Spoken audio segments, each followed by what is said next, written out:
Welcome. We'd like to begin. My name is Jill Pace, and I would like to welcome you to our session on science and the future of cuisine. As Al Tyke and I said in our announcement for this session, cuisine is a strong marker of national identity and one in which technology plays varied roles.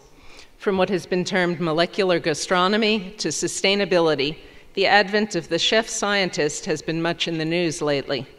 By chilling ingredients in the deep freeze or creating foams and other kitchen experiments, chefs are challenging our notions of taste and perception. You can even buy umami, the Japanese fifth taste, in a tube online. Food has been essential since the beginning. Adam and Eve got everyone in trouble right from the start with the apple. Looking at depictions of food and art, it's easy to see how we progressed after some years to the Last Supper, or to the Egyptians who provided food for the afterlife, or to Roman still lifes from Pompeii that vividly depict fruit and wine, and on into modern times. But the application of science and technology to understanding what makes certain foods enjoyable and others less so, and why these preferences are so individualized, is a relatively recent development in the long history of gastronomy. Taste and sensory perception have combined with molecular biology techniques to understand how flavors are released and perceived in the mouth. There's also a strong genetic component. People with different genetic profiles can experience the same foods differently. Taste also has a strong behavioral component, and researchers have demonstrated how an individual's response to certain tastes, such as bitter foods, can be influenced by their expectations. Behind all of this is the role of the person or people who prepare the food. And the new frontier of culinary art is the application of science and technology by celebrity chefs and others to the production of novel flavors and textures in food. It is interesting to look at how restaurants are incorporating chemistry and other tools in creating cuisine, or experiments in serving food in the dark, or the influence of the perfume industry on conducting taste experiments in flavor release. At first, traditional chefs did not seem to care for such science lab experiments, but within the last few years, maybe even a decade, avant-garde techniques have become more mainstream. Cream whippers dispensing lobster foam, smoking tanks using liquid nitrogen are not as unusual as they once were. And it's hard to remember a time when even home cooks did not use thermoses, microplane graters, and increasingly induction burners. We hope this session will provide a multidimensional look at what makes food taste good and how science is shaping the ways we experience culture and cuisine. I'm going to introduce our speakers briefly to give each of them as much time as possible for their remarks. I'd like you to hold your questions and comments until everyone has had a chance to speak so we can have a bit of discussion at the end. And then we'll be following up with a tasting demonstration out in the lobby area. So to begin, Bill Yosses is the executive pastry chef at the White House in Washington, D.C. In 2010, he was a visiting lecturer for the course on science and cooking at Harvard University. He has worked as a pastry chef in Paris, France, Westport, Connecticut, and restaurants in New York City. While in New York, Bill helped develop a program called the Dinner Party Project, which helps teach school children about better food choices. He attended cooking school at New York City College of Technology in Brooklyn.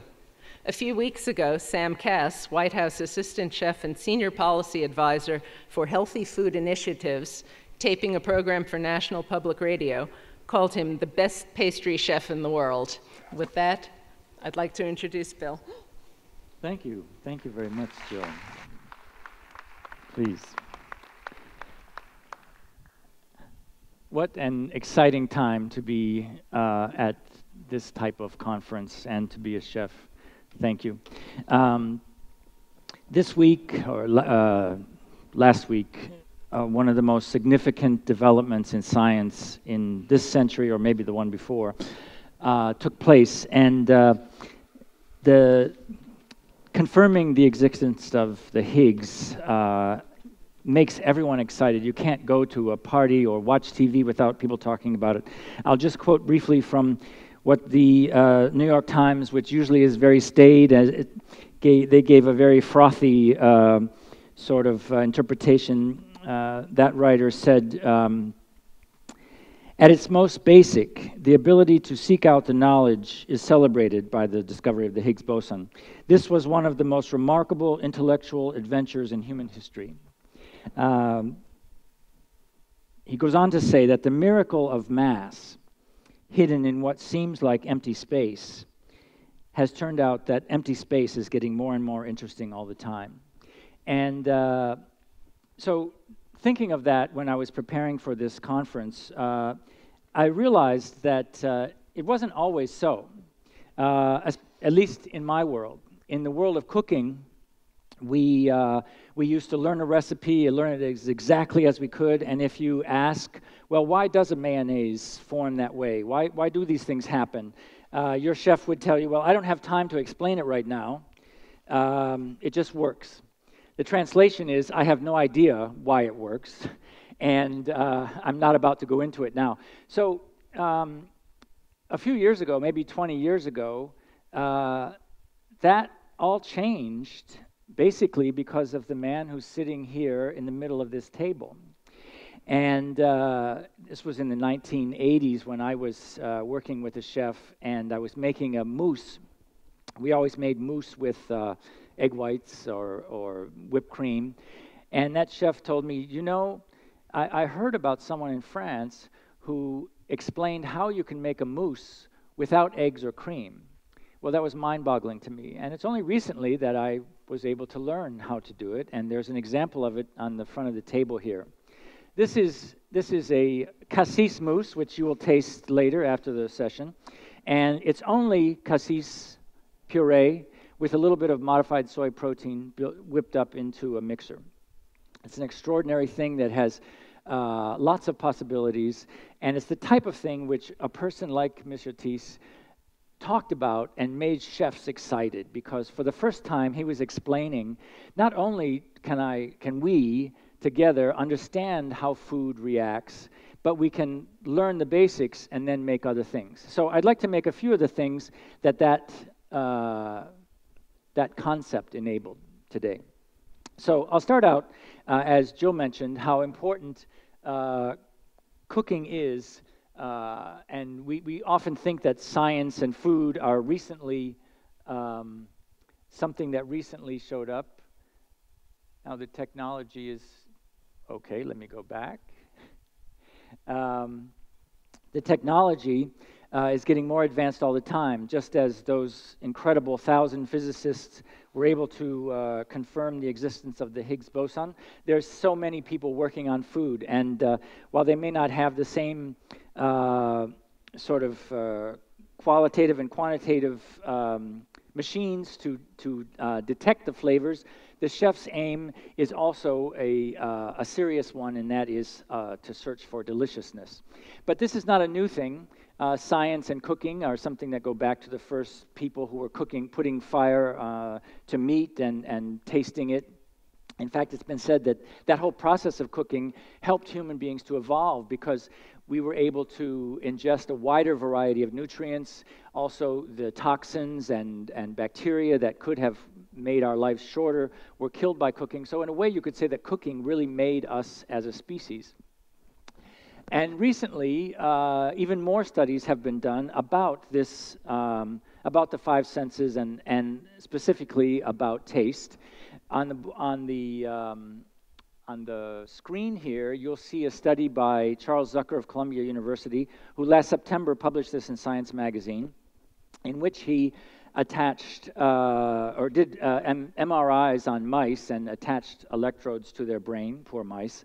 And but what you see there is a photograph of different areas of the brain that were activated by very specific tastes. So it was always suspected that we knew where the tastes occurred, but those red dots and green and yellow are the specific areas which are activated by sweet, salty, umami even, and bitter. The only flavor that didn't show up in his study was sour, which is kind of interesting. They haven't found that location yet, but I'm sure they will.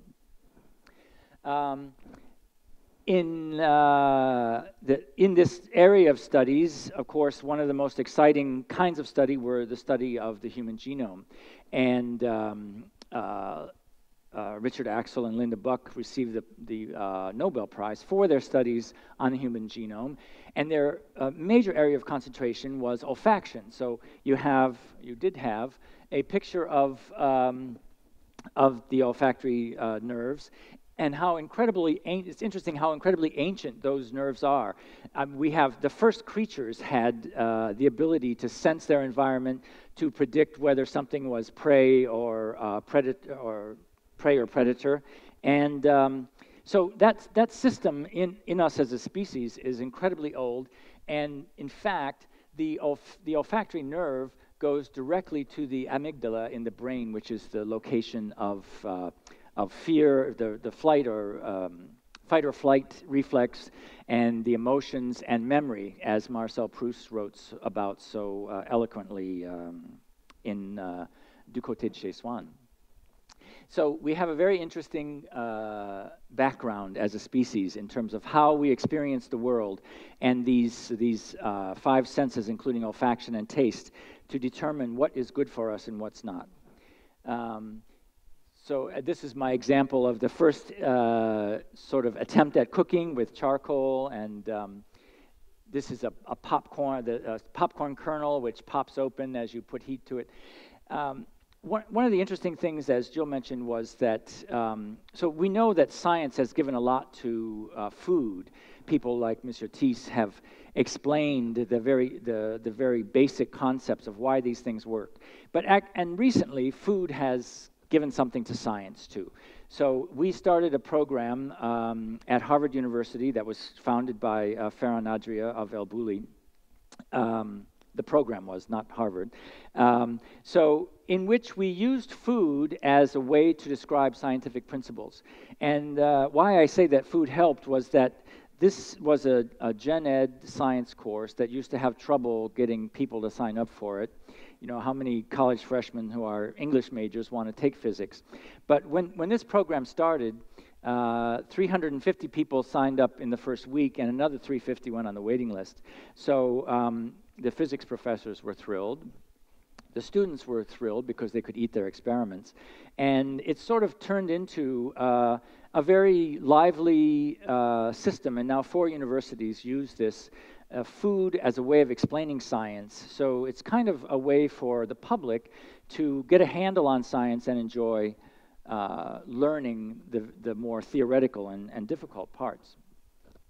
In those courses, we teach 3 major properties that apply to pastries: emulsions, foams, and gels. We're going to do 3 of those very quickly today. One of the things that is very significant is that when making emulsions, as Mr. Thies explained many years ago in his book Molecular Gastronomy, proteins are important. So proteins and lecithin, of which the egg yolk is very rich, of course. This is one of the things I talk about in the courses, that these processes, these physical properties of dessert happen on the nanoscale, a very, very small scale. So we're talking about molecules and macromolecules to give the students an idea of what we're talking about. So a piece of hair is about that distance, or 0.4075 of a meter. So these are the 3 things that we're going to talk about. Emulsions will start first. So in Mr. Thies's book, this is one of the first recipes where I really understood what was happening. He discusses that in chocolate mousse, we use the proteins of the cream and the eggs in order to complete the emulsion. Those proteins enable the dispersion of the liquid and the fats together in a smooth way. But he said, you could have the same effect if you removed the cream and the eggs, and instead you were to put in its place another kind of protein, such as gelatin. You're going to taste the result in a few minutes after you leave here. And it is amazing. As a chef, when I first did this experiment, I found that this mousse was so silky and soft and smooth, and all it is chocolate and water. Remember that as a pastry chef, the first thing that you learn in the pastry department is don't let water get into the chocolate. You know, everyone freaks out if there's any water. And rightfully so, because the water will seize chocolate that's melted. However, with this method, as Mr. Thies said, well, it matters how much and the temperature of the water, not the fact that it's just water. So what we do is we take about 200 grams. I think I have the recipe here, and I really encourage you to try it at home. Well, we'll go back to it. All these recipes will be made available. So you take about 200 grams of water, and we use this funny kind of gelatin, which looks like this. It's just the same as gelatin that you use at home in the powder form. And so you boil the water, you add it to your gelatin, so it's completely dissolved. At that point, you pour it over your chocolate, chopped up chocolate. If you're doing this at home, I recommend that you melt the chocolate a little bit first, but for the purposes of demonstration, I'll show you here. So hot water over chocolate, it melts, and the next thing you do is mix that together over ice. So just to show you the effect, we do it like that. As the ice cools the chocolate, of course, the chocolate crystallizes around those bubbles that are being introduced by your mixer. So as they form a crystallization around the bubbles, you have a very smooth mousse, which, as I say, you'll see later. I can show you an example of it here. I have these 3 plates because we're kind of going to construct a dessert here, little by little.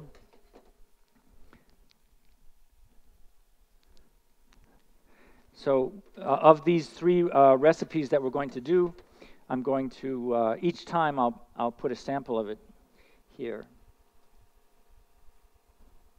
So remember, this mousse is water and chocolate, and yet it's as smooth and silky as one made with whipped cream.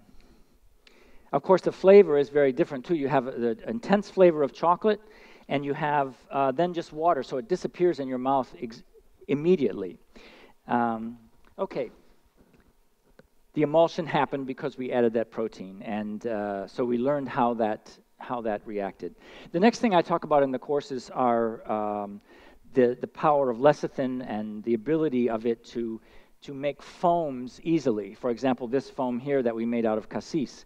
What we do is we take a little bit of modified soy protein, which has lecithin, and we explain to the students that lecithin being amphiphilic, meaning that it both loves and hates water, the molecule forms, the water-loving part of the molecule forms on the bubble, the air-loving part of the molecule goes into the center of the bubble, and that makes the foam stable. So this foam was made this morning at about 9 o'clock. It sat there since that time. If you made a mousse or an egg white mousse, it would have long ago deflated. So a little bit of modified soy protein goes into this, which is a, let's see if I'm trying to find where the camera is.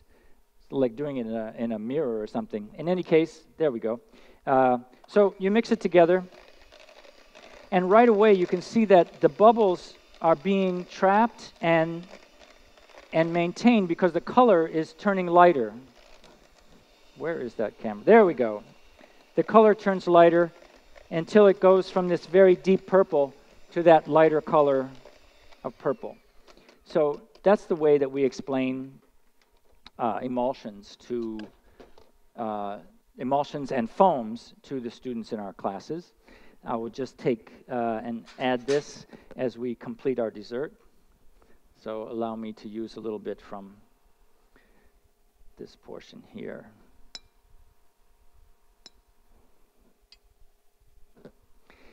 So there's a lot of, these days there's also a lot of allergies and people who just have food phobias about what they're eating. So we always hear about, well, I can't eat gluten, I can't eat eggs, I can't eat cream, I can't eat milk. So we're trying to keep up with these these sort of things. So there's no cream, milk, or anything other than fruit. In here it's chocolate and water. Finally, the next thing that we talk about with students is gels. And there, the scientific part of it is that we take 2 different kinds of salts. One is called glucolactonate, and the other is called algin, made from algae. Those 2 act as a gel only when they are mixed together. So we have two different types of ingredients here. this is coconut puree, and this is the algin water, about 5 kilos. It's 5 grams per kilo of water. So what we do is then, since it only activates when they come together. So we take a little spoon of this and we put it into the algin, and you'll also see the effect of this outside on the in the sample that we've given you. So here you have this little sphere that forms. It's liquid on the inside, but what has happened is those two salts have come together, formed this membrane, just like an egg yolk, just as thin, and you wind up with this little sphere. So that's the way we explain gels to them, and the ability of chefs to take these new ways of combining ingredients and to come up with new and different sort of textures. One of the last things we talked to them about, because the way the courses are titled is the physics of soft matter. So most of the things we eat are pretty soft unless it's very overcooked. So we often talk to them about phase changes, or the way that a liquid can become a solid or a gas, and we talk them through that and why things change the way they do. So one of the things that we like to talk about with them is temperature. What we do is we make a mousse out of in this case it's a mint water. We infused mint into a sugar water, and we then put it into the foamer, which has gas in it. Okay, so we're able to make this very nice kind of mousse. But in order to serve something that is really extraordinary, we want to harden the outside and keep the inside soft. So we use no demonstration of modern cuisine would be worth its salt if we didn't have liquid nitrogen. So we'll just use a little bit of that. It's also important to explain to them that there's nothing really harmful about it unless you immerse your hand into it for a while. But even if it splashes on you a little bit, it just evaporates. And the atmosphere is made out of 70% nitrogen, so we're just sending it back into the air. The only danger is that these liquid nitrogen tanks are stored usually in small rooms. So if you're working with it, the whole room can fill up with nitrogen, and you'll get pretty dizzy. So we'll just pour a good quantity of it in here.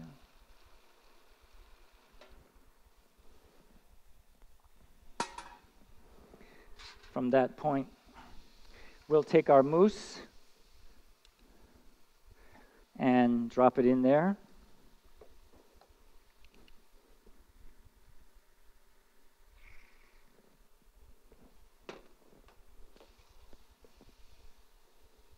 Hard to really get to that point.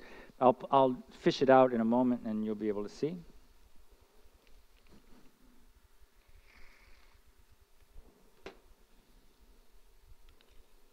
Okay, the mousse. So it's a very light mousse, mostly air, and it's dipped into this extremely cold liquid nitrogen. But if we pull it out early enough, we have the ball that is soft on the inside and pretty rubbery on the outside. One of the most famous uses of this is what's called dragon's breath, which was introduced by Heston Blumenthal at the Fat Duck. And so what he did was take popcorn, which has very little liquid in it, and dip it into the liquid nitrogen, and then have the guest immediately pop it in their mouth, so that you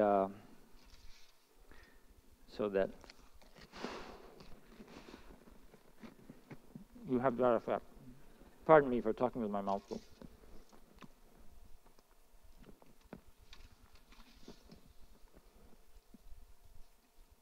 So we have sort of an otherworldly and very peculiar plate there of dessert items. The last thing that I will talk about is that we can also make a very quick version of sorbet. And I might ask for a hand on this one if somebody would be willing to help me make a fast sorbet. We have pomelo juice in a very cold bowl. And then if you could just slowly pour some of that liquid nitrogen over this carefully.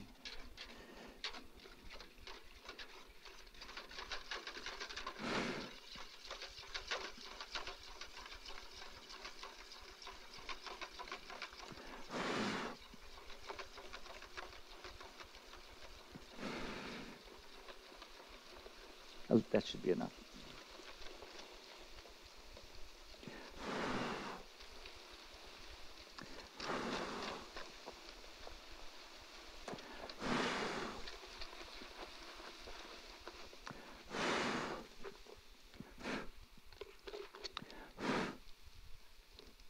So, instant sorbet.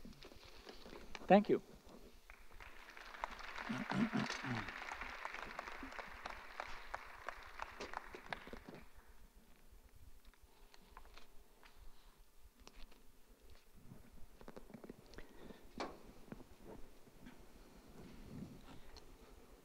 Thank you, Bill.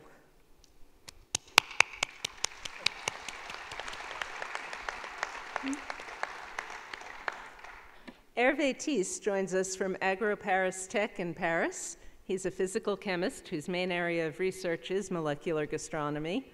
According to one report, he was given his first chemistry set at the age of 6 and was always doing strange experiments at home. Over the years, his experiments have led to a number of discoveries, many of which involve eggs. For example, he has calculated that you can produce 24 liters of mayonnaise with a single egg yolk.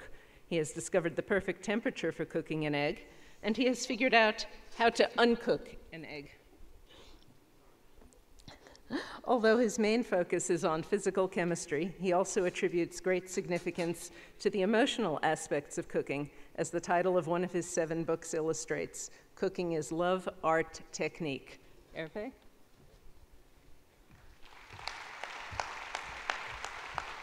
Thank you. You know, generally when I'm lecturing, I'm doing experiments, but today it will not be possible. Yeah, thank you. Except that some demonstration will be done at the end. I have to be very fast because there are about 200 slides in 20 minutes. So let's focus on the idea. I assume that you have to go next. Okay. So the idea today is not to show science, but one new application. What you have seen before was molecular cuisine, and I'm going to show you the next culinary trend. It will be a very exciting trend, probably one of the most exciting new way of cuisine that the humankind ever had. So let's begin. To be clear again, what I will show today is not my job. My job is at the lab, alone with my students, doing partial differential equations and NMR spectroscopy. So it has nothing to do what we do. What we do at the lab is science. And you know, the word science is quite difficult because indeed, we speak of the science of a cook, but it is not the same as the science of a scientist. So when I say science, it means Philosophia Naturalis, like the title of Newton's book. Okay. So science is there. Einstein said you have to lift up the corner of the grid veil. Okay. Now science has 2 legs. One is experiment, and the other is calculation. We make the assumption that the world is written in mathematical language. This is Galileo Galilei and others. So now we have a method, and I have the feeling that we have the duty to show this method to young people. First, we observe a phenomenon. Then we quantify, and this is why we have to love figures. Then we group this big amount of data into synthetic laws. Then we move to theories, which are explanations. And no scientific theory is right. And this is why I'm so upset by the Higgs boson, because the Higgs boson was a confirmation of the theory, but we are looking to a refutation. So we have to make a prediction in the hope that we will find a refutation. And this is why there is good news behind. Science will have no end, because all the theories that we are trying to show are wrong or not enough. Okay, so now it can be applied to anything. This is a soufflé, as you recognize probably. The soufflé is swelling. This is a phenomenon. And 30 years ago, I applied the scientific method to a soufflé. At that time, it was said that soufflé expand because the air bubbles expand with heat. When you apply a very easy law, you calculate 30% of expansion. But any chef can make a soufflé with 200%, which shows that the theory was wrong. And indeed, measuring the pressure inside the soufflé, the temperature, everything, finally, I discovered that soufflé expands because water evaporates. There will be no double prize for that, unfortunately. But now, I can tell you how to make 10 liters of soufflé from only 100 grams of preparation. Very easy, no double prize, unfortunately. Molecular gastronomy was created with my old friend Nicolas Curti, wonderful guy. And the idea is that we were lazy. I'm quite lazy. It is very difficult to make a discovery when you go in a field when many people are. If you go in a wild place, nobody was there. You make a lot of discoveries. So it's a very lazy science. Anyway, it's about food. I'm saying that food is not a food ingredient. Food is something that you eat. You don't eat the carrots on the left. You eat the carrot à la Vichy, or you eat the salad of carrots. And now this is a wonderful picture. If you look, this is an onion. I've seen this onion by MRI pictures, so big machine or so on, a wonderful one. If you look at the edge of the sample, you have a teeny white part on the left and a big one at the right. The difference is the size of your knife. When you have a good knife, you don't damage the plant tissue, and then you avoid all these chemical processes.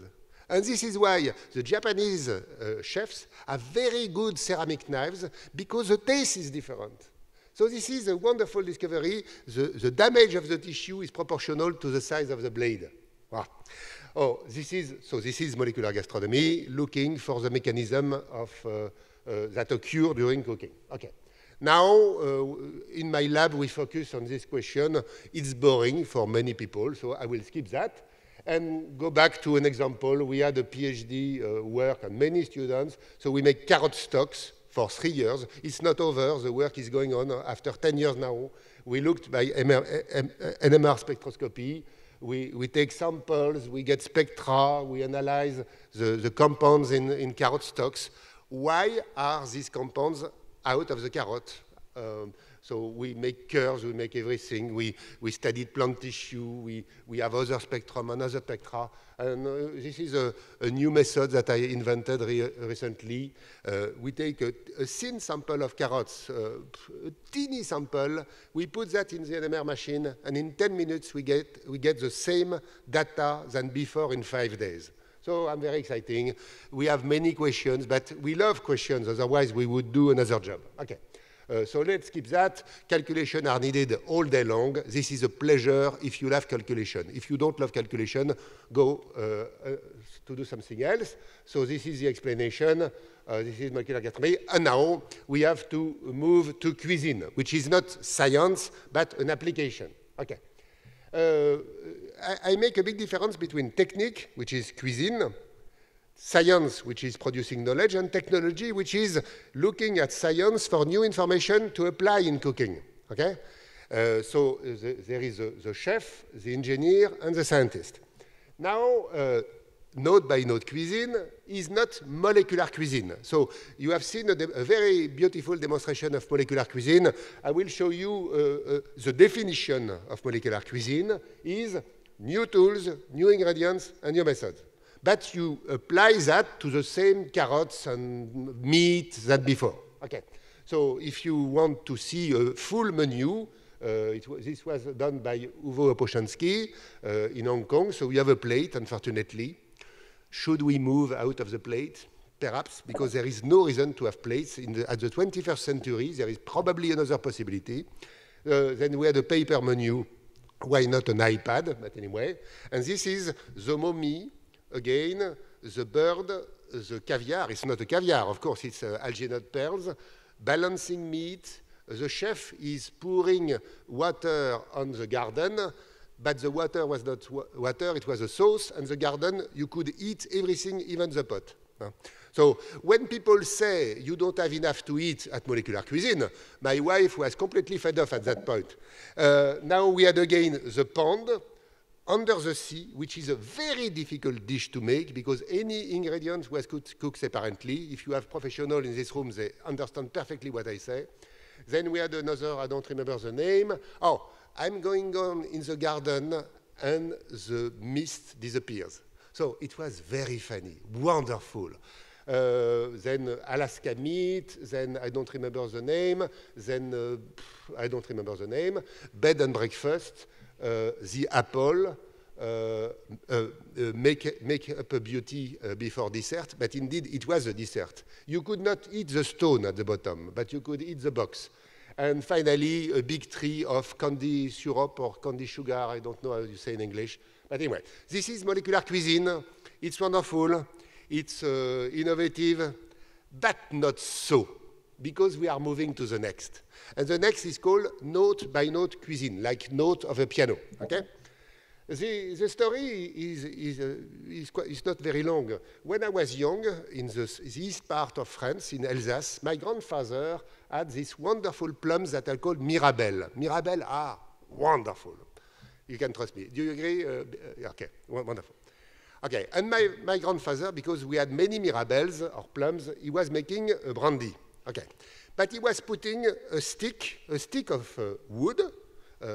It was oak, and he was peeling off the wood, burning it, and putting it in the box. Why? He didn't know that indeed he did know that he was putting the barrel inside the brandy. But what he did not know, that when you have ethanol plus the wood, you have a chemical process with lignin, which is a wonderful polymer in wood, and you make a lot of odorant compounds, and in particular, vanillin. So it's easy to say, wow, I don't want to wait for 10 years. I put vanillin in my brandy. Okay, and it works wonderfully. The best is that if you have this new compound, this is parethylphenol. Parethylphenol gives the taste of old leather of old Burgundy wine. If you put 4 part per million in your whiskey, you get like a Lafroig whiskey. I love this experiment. All my whiskey have vanillin and parethylphenol. Okay. And this is why in 1994, in Scientific American, Nicolas and myself were asked to make a paper, the chemistry and physics in the kitchen. At the end of the paper, you say at the end, as a conclusion, you need an inspiration. You have to think hard to say, how should I conclude? And I got an idea. I said, what if the cuisine of the future would be to put compounds in food? Wow, at that time, we got many angry letters. But indeed, it is obvious. Because chefs, when they are cooking carrots, if they are not sweet enough, they put sugar. And sucrose is a compound. So we are doing the same. And this is very strange. For millions of years, the humankind is eating meat and vegetable. Why? There is no reason. Absolutely no reason. Of course, we need nutriments, but we don't need meat or plant tissues. Okay, I know that a carrot contains all these things, water, cellulose, pectin, and so on. But then, you have a carrot, I'm missing some compound, I'm adding the compound. And then, if I'm adding, I have a mixture of compound, one compound, why not note by note, compound by compound? And this is the new cuisine, note by note. So probably now you have the feeling that I'm crazy, because at that time I felt that I was crazy. I am not entirely. And indeed, it's already there. But before, you know that if you have a mixture of colors like purple and brown, another mixture, you will never be able to make the blue, the red, and the yellow. But if you have blue, red, and yellow, you can make any color, which means that this new node-by-node cuisine, the number of possibilities is much more exciting than before. We have much more possibilities. Okay, it's quite difficult because we have to make the shapes, the consistency, the color, every aspect of the food. But indeed, the question 30 years ago about music was the same. When the electroacoustic music was invented, the musicians were telling to the engineers, oh yes, but it will be difficult to put the 400 megahertz plus, not megahertz, 400 hertz plus the 401 plus the 402. It would be difficult. But indeed, today, when you hear the music, you have the synthesizer, and the synthesizer is there on any radio. There is no violin except perhaps in some pub in Dublin, but it's over. Violin is over, piano is over. For all people, and all people will die, and the young will take over. So the node-by-node cuisine is not a cuisine for us, because we are too old. It was probably for the next generation. But which compound? Big question. Water, or water, why not? But you know, if there is water, here I have calcium, magnesium, sodium, potassium, bicarbonate, chloride. So I can use these compounds. I can pure water plus these compounds. Okay?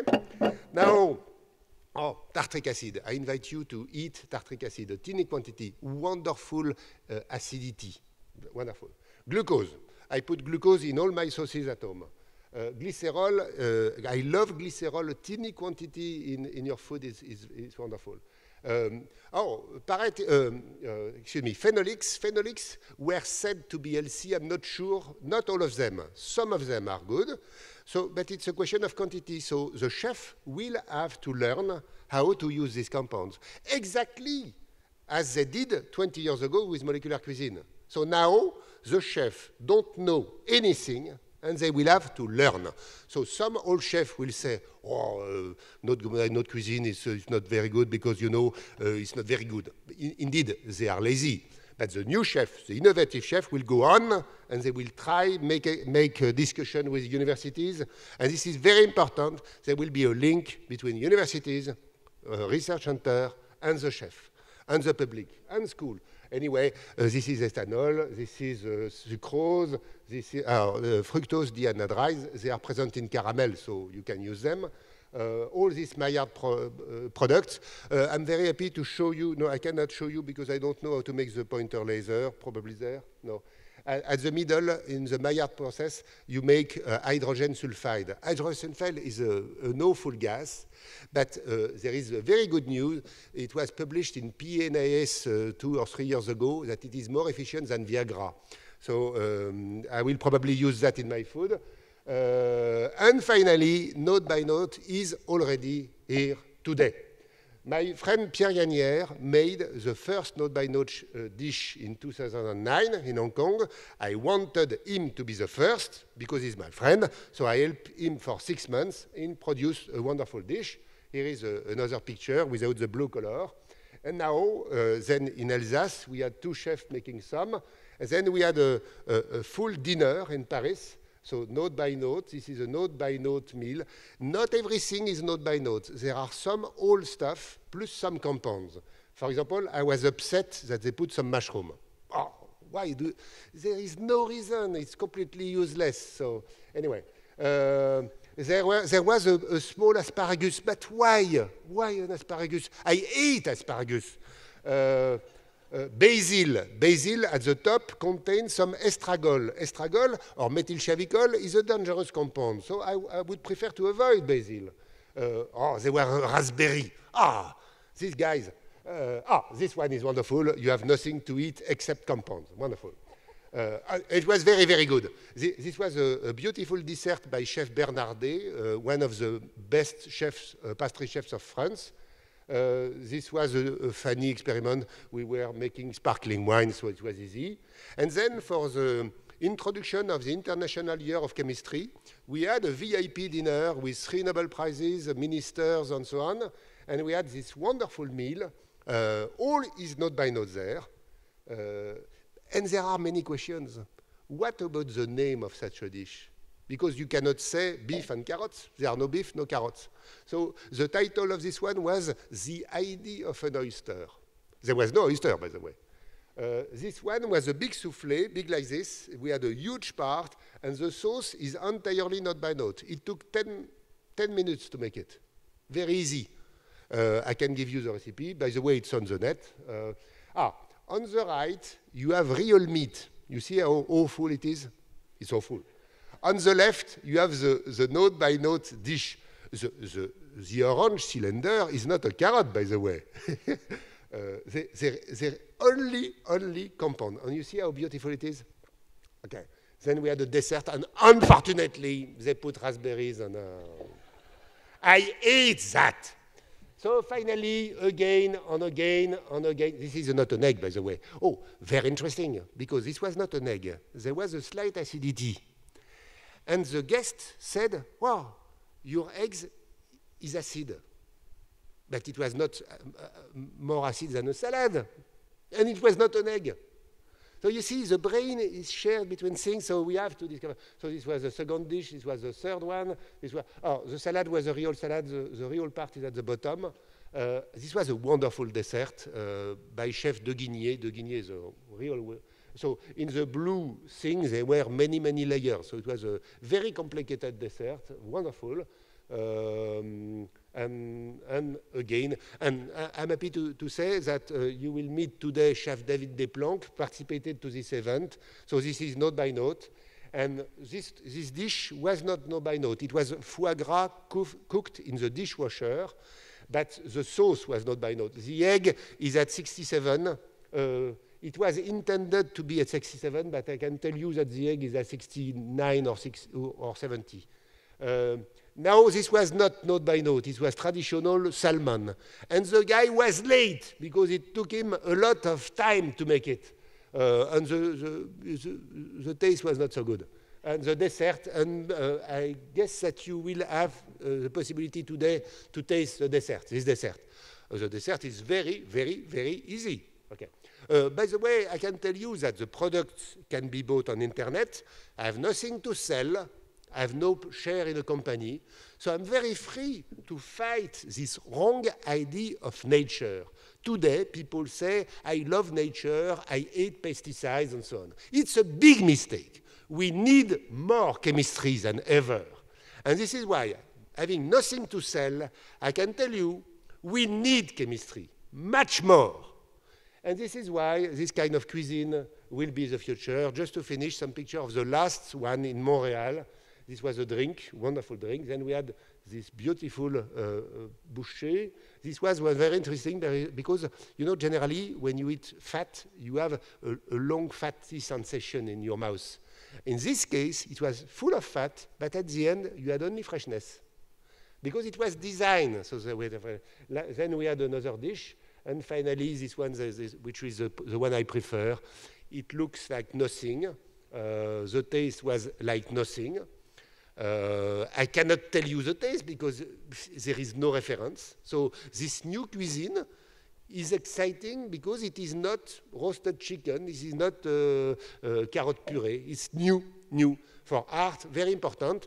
And I would say that we have a lot of scientific questions to solve about the color, about should we decide, for example, to give a new appearance or an old appearance? You know, we have the same question with all arts, with painting. You can make new painting or old painting, or using the different tools, you can make new things. For example, this is new painting, but an old story. And this is new painting with a new story. So we have to develop all these things. to fractionate. And my idea is to enrich farmers, because if the farmers are selling carrots to the supermarket, they are poor. If they are fractionating the carrots, then they make new compounds and they get rich. And this is why we have many questions and many questions. Oh, by the way, this is a chocolate chantilly picture explaining what you did with the result, which is chocolate chantilly.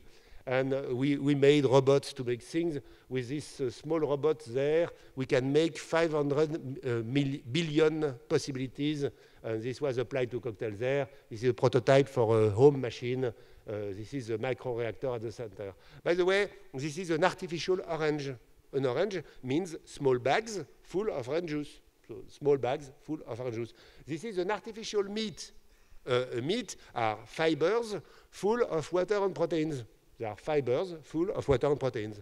So I call that a fibré.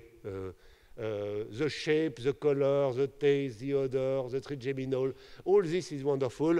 But what are we going to eat tomorrow? There is a big issue in front of us. 9 billion people on this earth. An energy crisis and a water crisis. We have to be ready to all these issues. We have to work very hard in research centers to be able to take care of this problem. Some species disappear already. Sometimes we are not able to see something. We cannot eat snails in England, but in France we can. Energy, people, we should look to all these things. We have to train people to be accustomed to these things. We have to know why we are still eating roasted chicken, why we are still using pans like in the Middle Age, why do we love barbecue full of benzopyrenes, estragol, very dangerous, why we eat pastry full of sugar and fat and we want to be slim. Wow. So do we want to change? Perhaps, but school is clearly the first objective. We have to teach all this at schools. These are children making 1 cubic meter of whipped egg white with 1 egg. One strategy is to give the new food to big chef, because the king will go there, and if the king is eating something, the public wants it. So finally, there is a big thing behind. We have to never forget the goal. And the goal is that we are a social species. We have to be together.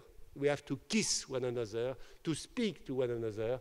And very frequently, the table is at the middle. So all what we do is in view of people being happy. And you can be sure that all my work, scientifically on one part, but the application on the other, has this objective. Let's be happy together. Thank you.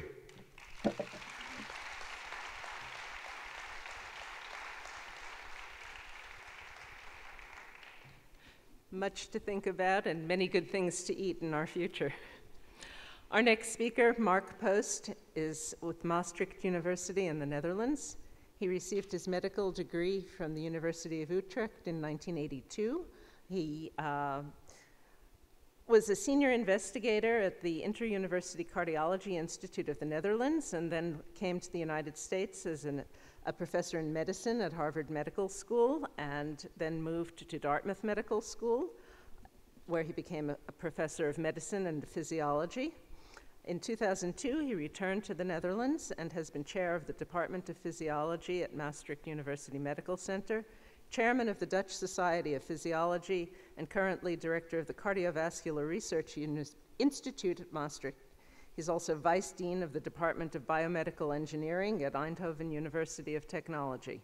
His main research interests are vascular biology and tissue engineering of blood vessels and skeletal muscle. To most people here, however, he is probably best known as the creator of the 300,000 euro hamburger to be created from cow stem cells in the lab, and I'll let him tell you more about that.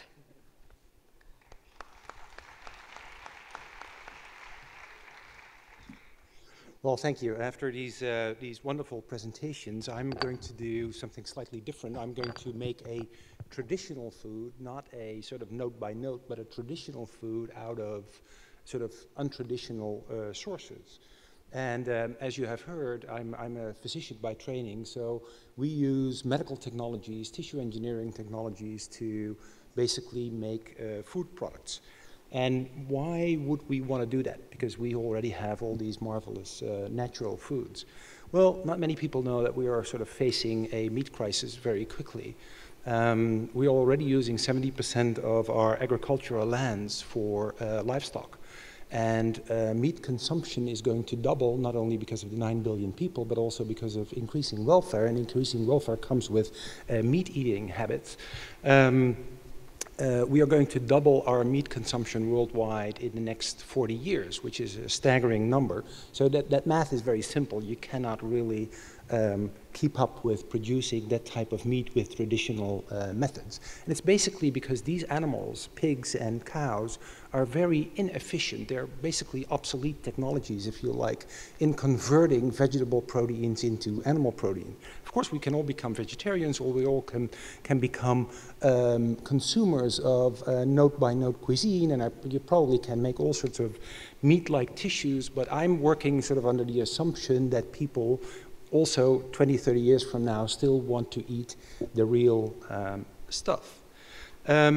In addition, livestock comes with many other problems. As you all know, probably right now, they are responsible for about 20% of all the greenhouse emission. So also to keep the planet sort of healthy, we need to think about how we grow meat.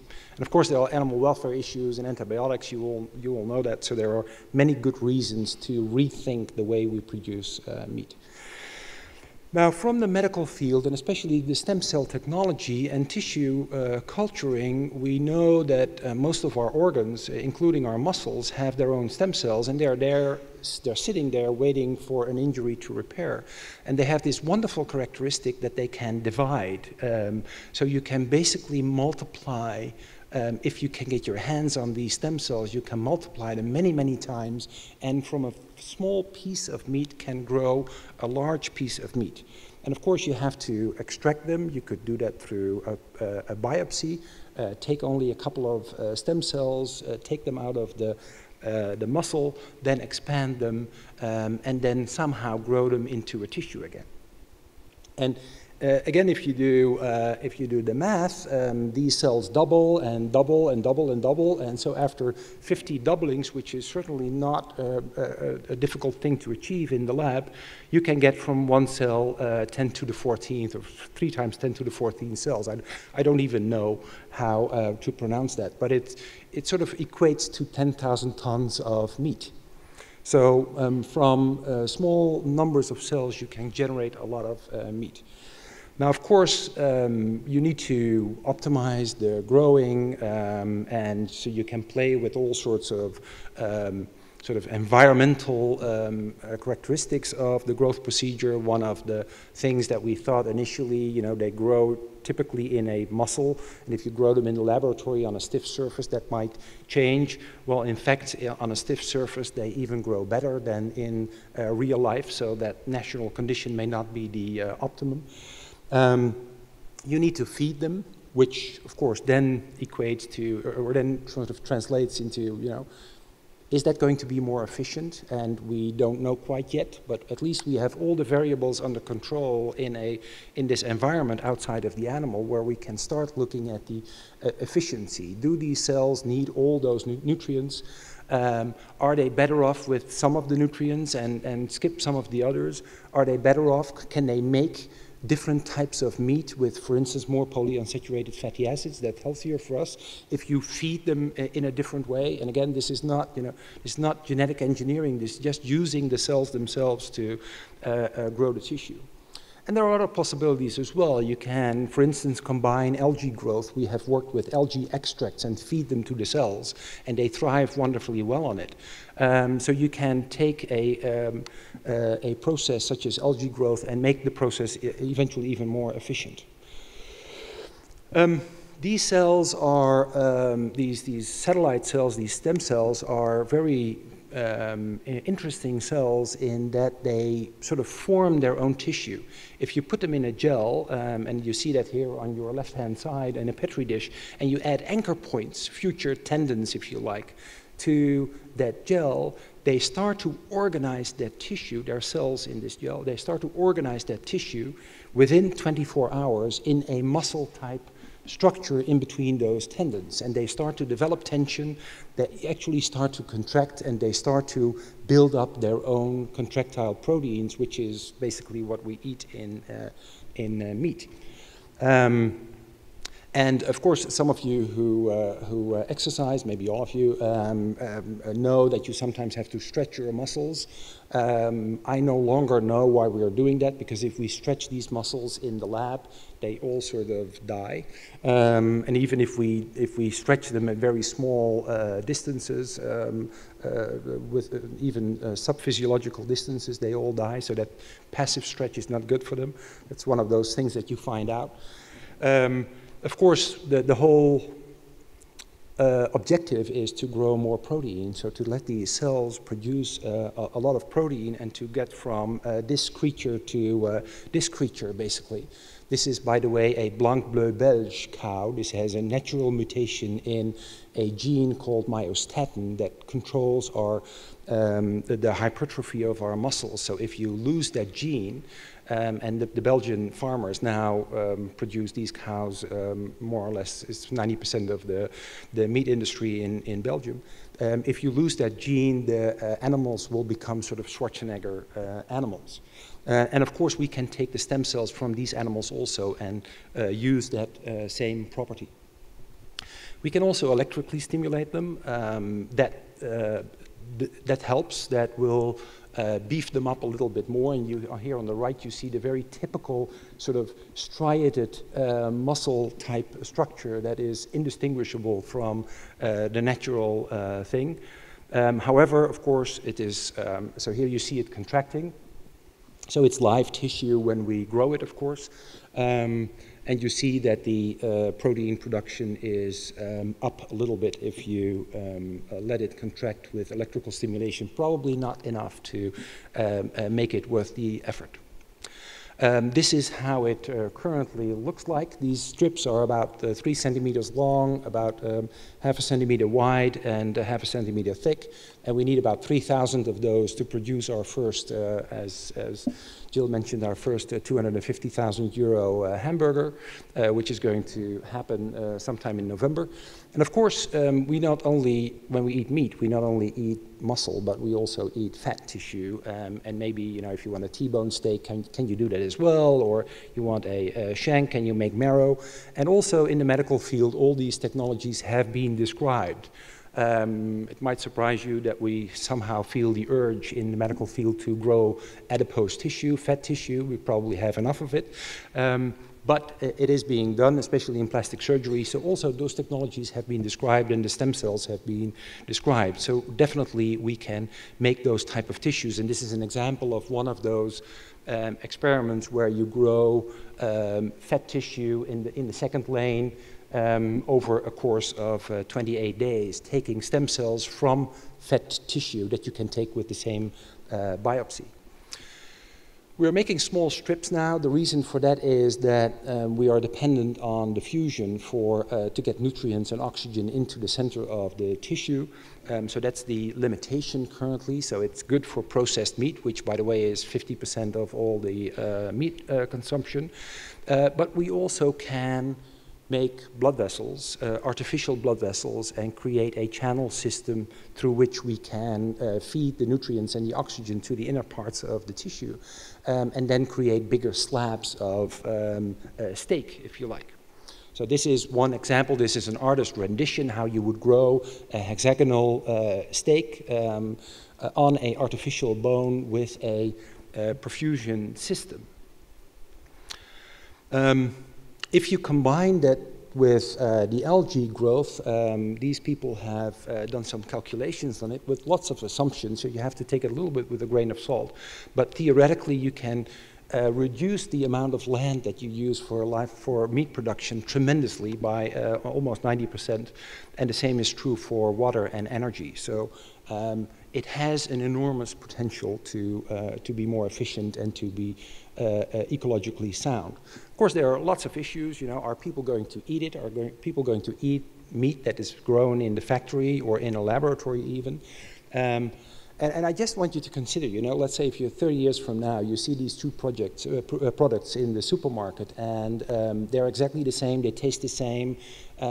One is made in the lab with the little green Erlenmeyer, and the other one is now 4 times as expensive because of the increasing demand and the supply that will not keep up, and because of eco-tax.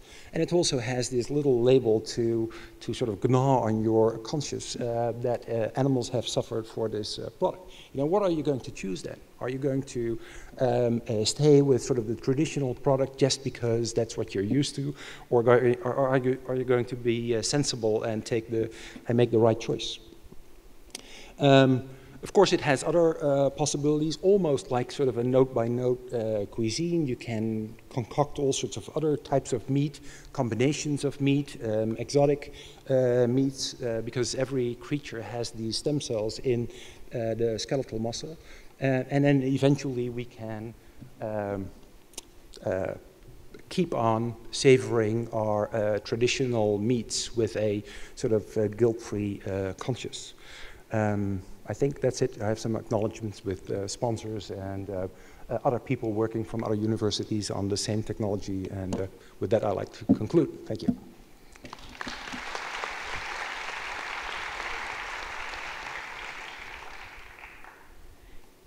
Thank you. I'd like to invite the audience to ask our speakers a few questions. Please identify yourself and your affiliation and indicate to whom your question is addressed. We have some people in the audience with microphones, if anyone.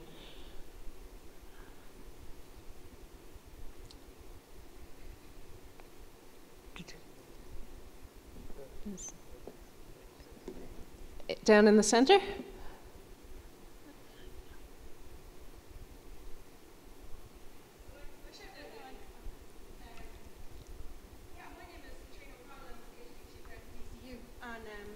Just from my own experience doing any tissue cultures, that you do rely a lot on animal products to begin with. How will that convert into generating meat, where at the moment, let's say you use calf serum, obviously you'll want to remove the need to grow cows to grow the serum to grow the meat. Is there any kind of alternatives in sight as a different way for feeding the cells, for example? Yeah, there are. I already mentioned the algae extract, which works reasonably well, but still needs to be optimized. There are a number of serum-free media also in the medical field. They're still very expensive, but there is no particular reason why they are expensive, except that it's a medical market where they are operating in. And you know, in the end, serum is just a soup with a lot of chemicals in it, and you can synthesize that, and it's a lot. It's like 10,000 chemicals that might matter. So it's a lot of work to figure that out, but it can be figured out, and it has already been figured out, except not for these particular type of cells. In the front? Yeah. Hello, my name is Rasmus Beck, journalist from Denmark. Question for Mark Post. You said that you expect to have the first really expensive burger ready in November. Do you have any idea when this will actually be in the supermarket or like the deli or something like that? Right, that's the typical journalist question, and it's also typically difficult to answer, of course. Given the number of variables that we still need to work through to make this especially efficient, I'm not as worried about the cost effectiveness, but especially about the efficiency, because that's the whole point in going through this route.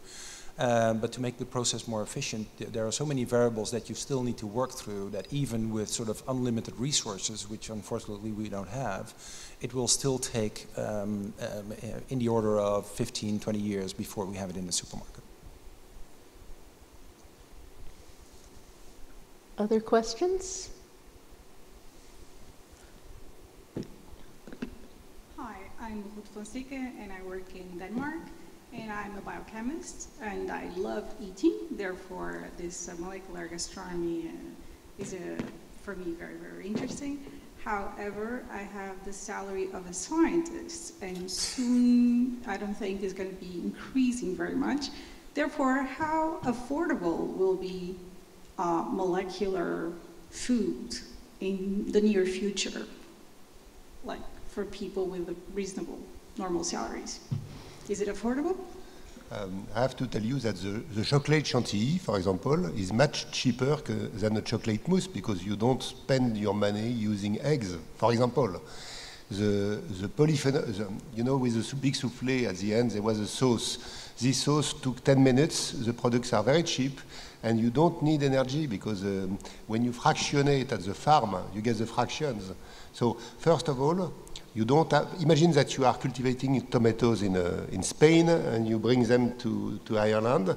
Indeed, you transport 95% of water. So it's a waste, and the tomatoes are spoiled when they arrive. So there is a big question behind. My goal is that it is cheap for everybody. When you go to big restaurants like Pierre Gagnère, the price of the menu is probably 200 euros. But indeed, you don't pay the raw materials. You pay for the specific artistic intelligence of this guy. How much would you pay for a painting by Rembrandt or Dürer? So you have to compare things that are comparable. At home, you can have that for nothing. If you go to an artist, you have to pay the artist. And I would say that we have to pay very well the very good artists. Can I add something to that? Please. The ingredients are relatively inexpensive and they're quite available on the internet, and even in supermarkets you can find one of the ingredients that's popular in this kind of cooking are freeze-dried products. So you can find freeze-dried raspberries, strawberries in many of the gourmet stores, and there's a number of these products available online. They're not expensive, they're already mass-produced for the processed food industry.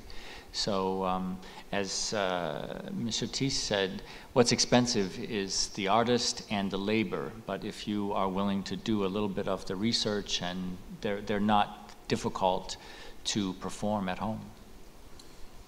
Can I add to that also? Because one of the issues, of course, with food price and with the risk of increasing food prices with a growing population is that there is a supply-demand sort of disbalance, which may increase. However, we have plenty of resources on Earth to feed everybody. There's no question about that. Currently, in our industrial part of the world, we are throwing away about 50% of our food. And if we figure out a way to reduce those post-harvest losses, we are already able to feed everybody, and that will be, I think, the biggest guarantee that food prices will not spin out of control tremendously. My name is Leah Ash, and I'm with a research network called Pure Food on urban food sustainability. And I hear an argument quite frequently from the sustainability crowd that's distrustful of technology and so forth. And I think one of the arguments reflects in the same way kind of a lack of equity that's perceived. So molecular cuisine or note-by-note cuisine as being something exclusive. And I'd like to ask you actually to reflect on whether or not you see possibilities for applications or development or co-development of these new technologies and these new cuisines in the global south. Where does the global south play into your culinary world? You know, one of my biggest happiness in life was 5 years ago. You know, I showed very briefly a picture of children in a very poor part of France having a class lesson in primary school making 1 cubic meters of whipped egg white with 1 egg. And this is exactly the kind of thing that I love, because this is based more or less on the program called Hands-On in Chicago, where, you know, in Chicago, the children cannot speak English. They come from Spain, they come from South America, and so on. And this program that was probably designed by Leon Lederman, Nobel Prize in Physics, the idea is that the children are smart, intelligent, but they cannot speak. In front of an experiment, they are all equal. So it's a very big idea. And in France, I introduced the same thing on food and cooking, let's say, in the primary schools. It was for all primary schools of France in 2001, and the biggest happiness that I had in my life probably was when this program was applied in the favelas of Rio de Janeiro. It's not a question of money. The question of food is probably a question of knowledge, and knowledge should be shared at school. So the price of product, of course, if you have nothing, there is a problem. But nowadays at the lab, since 1 week, we are trying to make stocks of wood. Because in certain countries of America, they don't have anything to eat, but they have trees, they have plants. And my guess is that if you have a plant tissue, or a plant, let's say, the sap is going up in the leaves, then there is a photosynthesis transforming and making compounds, and these compounds are going down and stored. So if you take, you cut this stem, or I don't know the word, a tree, let's say. If you cut into slices, you cook that like a carrot stock, and you could recover the amino acids and the saccharides. And these amino acids and saccharides are the ingredients that you need. So perhaps in the future, I will be able to tell you that you can make a nest, how do you say, an oak tree soup, for example. And people in Africa will not starve any longer. So we have this knowledge has to be first produced, then shared to anybody. I think we have time for one more, if... Hi, I'm Jessica, scientist working at UCD. Do you think that one day we will be able to buy a human hamburger? I hope you hadn't asked that question, because I really, of course you could, but I really want to stay away from that discussion. It will be difficult enough to get people to accept factory-made meat or laboratory-made meat. So I really try to avoid discussion about human meat, but it has been proposed already 10 years ago by the chairperson of PETA, the American Animal Welfare Organization. And she has suggested, you know, take some of my muscle, grow a steak out of it and cook it and let people eat it. I will be happy to do that and show that we no longer need animals to feed ourselves, but we can do that on corpses or whatever, or leftover human material.